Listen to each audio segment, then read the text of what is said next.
کلمات ادا کرنے کے لیے پیش کرتا ہوں خطیب اہل سنت حضرت علامہ مولانا محمد عاشق رضا صاحب، خطیب مرضی مسجد مین بازار چکسواری کا تشریف لائے اور صداقتی کلمات سے اس محفل کا باقاعدہ اختتام فرمائیں۔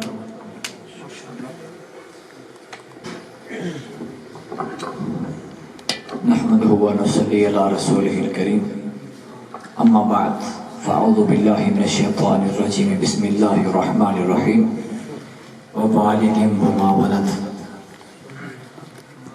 صدق الله صدق رسوله النبي الكريم ان الله وملائكته يصلون على النبي يا ايها الذين امنوا صلوا عليه وسلموا تسليما صلاة والسلام عليك يا سيدي يا رسول الله وعلى آلك وصحبك يا سيدي يا حبيب الله سارے باتوں کے بعد پڑھیں صلاة والسلام علیک یا سیدی یا رسول اللہ وعلی آلک وصحبک یا سیدی یا خاتم النبیین۔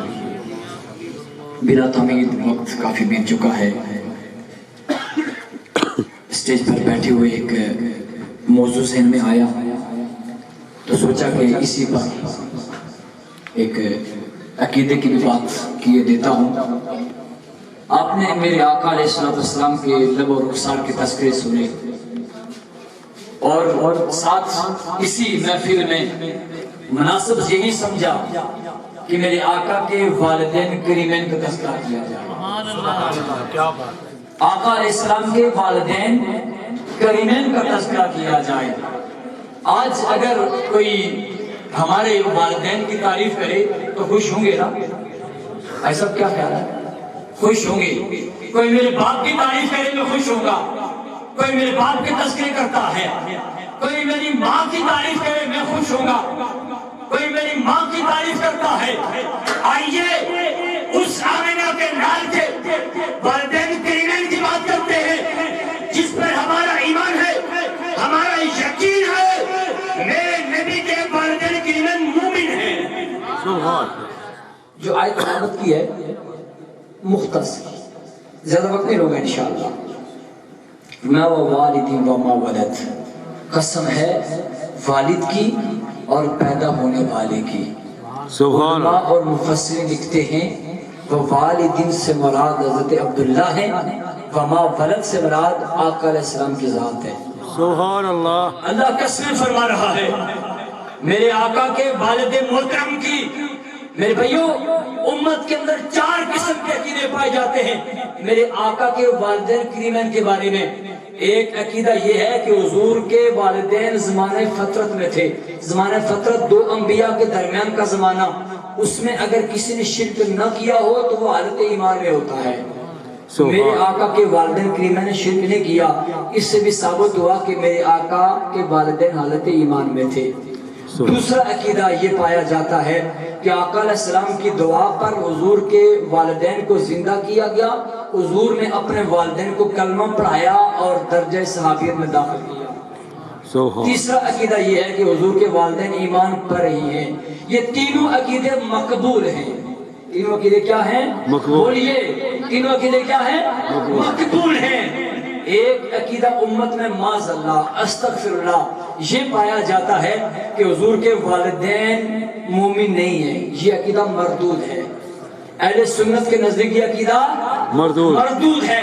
پہلے 3 عقیدے مقبول ہیں، آخری عقیدہ اہل سنت کے نزدیک مردود ہے۔ آئیے آپ کو قرآن کی طرف لے کے چلتا ہوں۔ موسیٰ علیہ السلام جب المختصر، جب ساری دعیوں کو، جب عورتوں کو جمع کیا گیا، عورتوں کو جمع کر کے موسیٰ علیہ السلام نے ان کافرہ عورتوں کا دودھ نہیں پیا۔ قرآن کہتا ہے حرمنا علیہ المراضع، ہم نے دودھ پلانے والیوں کا دودھ ان پر حرام کر دیا۔ کیوں؟ موسیٰ نے کوہ طور پہ جانا تھا، رب سے کلام کرنا تھا۔